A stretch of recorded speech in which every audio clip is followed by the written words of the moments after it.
Hey everybody, welcome back to the shop. Finally back in here after 6 months. We were doing some work on our house. Had to move out, got all super messed up in here. It took me like 2 weeks to even get it this sorted.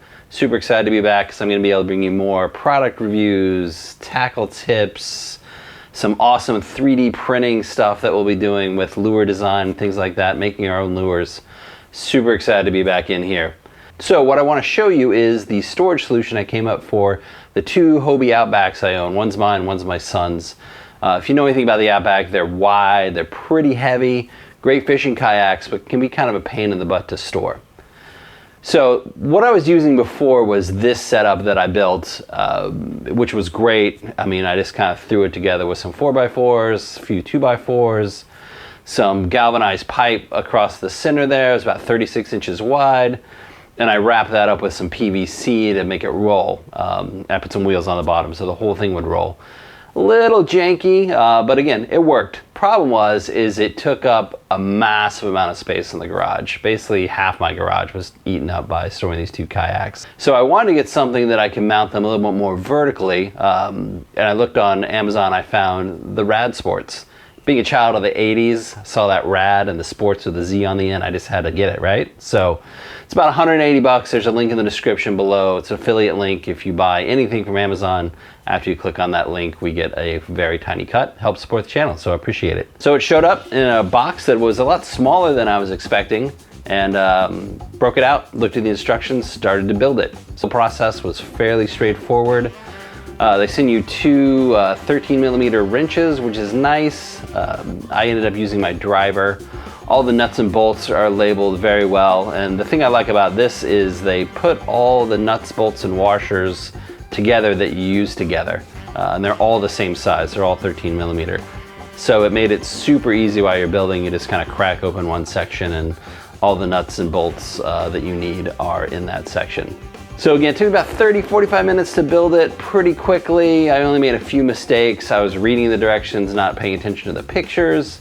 So I ended up putting some things on backwards that I then flipped around, but that was pretty straightforward.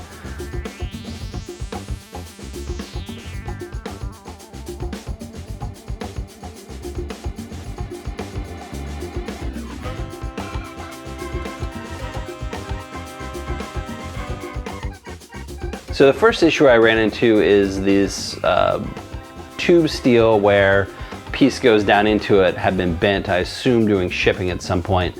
Wasn't a major bend, nothing a hammer couldn't fix, so I kind of hammered it out and it popped right in there. Pretty easy. So the second issue I found was the support bar that goes across horizontally across the whole back of the frame. The little tab was bent, but when I drove it in with my driver, it bent right back into place and it was totally fine.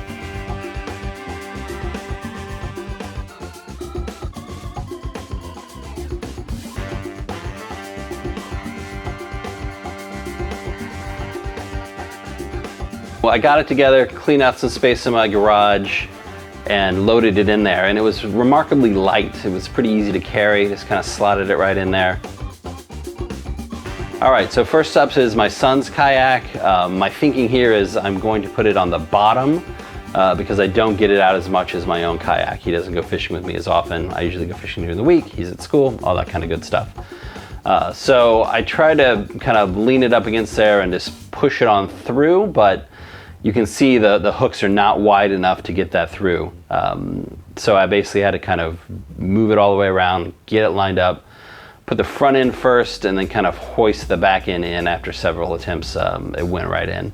And this is different than they'll show you in the picture. This is the top facing the top of the kayak facing the back of the rack. That's the way it seemed to fit best, not only for me, but for all the reviews I read that said it was harder to get those bigger kayaks in. So next up is my kayak. My son's is a 2019 Outback, mine's a 2018. They're roughly the same. Nothing major different build-wise. So I tried to, again, I'm thinking my son's kayak is in there, the bottom will be staying relatively stable. Try to again shove it in there, but no, it wasn't gonna work. So I had to bring it around front, and then I ran into this problem where lifting an Outback from the bottom of the kayak is pretty hard. There's no really good place to grab. I ended up having it turned around. There's handles there, it's easier to grab. and I put it in kind of the normal way with the top of the kayak facing out. And once I got it up there, you know, it looked pretty sketchy, honestly. I thought it was gonna fall, but you know, I grabbed it a few times, shook it around, and you know, it stayed, and it's been in there for about 3 or 4 days now with no issue. I haven't tried to unload it. I think next time I load it in, I will try to come in with it, the top of the kayak facing the back of the rack. I think it'll sit a little bit better. And maybe, hopefully I'll have somebody else to help me. It's really hard to lift that Outback for me with one person. It's not heavy, it's about 80 pounds, but it's this really awkward to lift. There's no great spot to lift it up that way. Right, so bottom line on this thing, yeah, it's made well. Tubular steel, pretty solid. Nothing major I ran into in the build quality department. Certainly holds my 2 Outbacks. It is a little hard to load. You know, if there's one thing I would change would be the hooks on it, making the bottom of the hook go out a little bit further. I ended up putting together my own hooks to make it fit easier than it does now.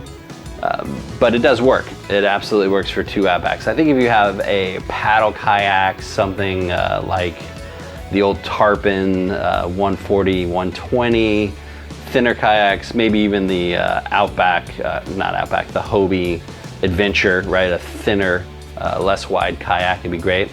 If you have like a pro angler, don't think this is the rack for you if you have 2 of them. I think if you took the top hooks off and you put the pro angler in the bottom only, it'd probably work fine. YouTube wants you to watch these videos. I want you to hit that subscribe button. And I also love if you leave a comment on anything that you're struggling with fishing wise that I can help you with. Happy to make a video on it. Tight lines.